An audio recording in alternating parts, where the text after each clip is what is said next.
Okay po, dito sa video mga idol, magluluto tayo ng udong. At ayan na nga mga idol, naglagay na nga tayo ng bawang.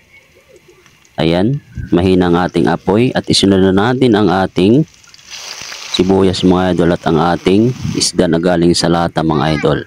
Ayan, dalawang piraso pala yan mga idol, dalawang lata yan. Ayan, itong masarap na nilalagay sa udong mga idol na isda. Ayan, at naglagay na nga rin tayo ng paminta mga idol. Ayan na, ating paminta nilagay. Naglagay na rin tayo ng tubig mga idol. Ayan, ang tubig natin. Ayan, naglagay tayo ng tubig mga idol. Alam niyo ba na ganitong isda talaga ang masarap na ilagay sa udong mga idol. Ayan, yung mga ganyan. At saka tinakpan muna natin mga idol at papakuluan natin muna. At ayan na, pagkulo mga idol, lagay na natin ang ating malunggay mga idol. Daw ng malunggay. Ayan, nandiyan na siya sa loob ng ating kawali.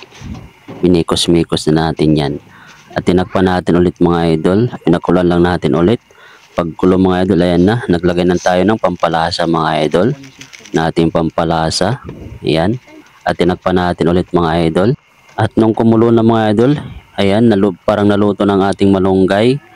Ayan, hinalo na natin ang ating udong mga idol. Ayan ang ating udong. Ayan. Napakasarap niyan mga idol.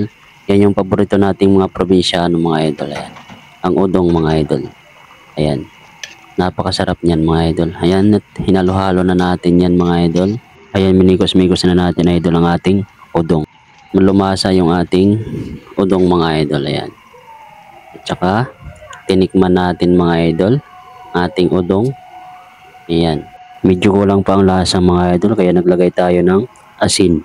Naglagay din tayo ng asin mga idol sa ating udong mga idol, pampalasa natin. Ayan, at saka hinalo natin ulit mga idol. Ayan, ayan, minikos-mikos natin ulit ang ating niluluto mga idol. Ayan, paluto na siya mga idol. Paluto na siya ang ating udong mga idol. Ayan, ating udong. At tinikman natin ulit mga idol. Ayan, medyo okay na ang lasa mga idol. At ako na nga ang tumikim dyan. Ayan, ayun, tapos na natin ang ating udong mga idol. Sinali na natin sa ating lalagyan. Ayan na. Ayan na siya mga idol. Sinali na natin.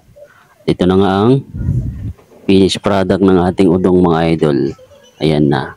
Kakain na kami mga idol. Ito yung bahaw. Ayan. At saka yung mga pinggan namin mga idol. Ayan. Kakain na kami mga idol sa aming nilutong udong mga idol. Ayan, ang aming ulam mga idol. Ayan. Follow rin po sa ating Facebook mga idol. Salamat po. Ayan, ang sarap ng kain natin dyan mga idol kasi paborito natin yung udong. Salamat po sa panonood mga idol.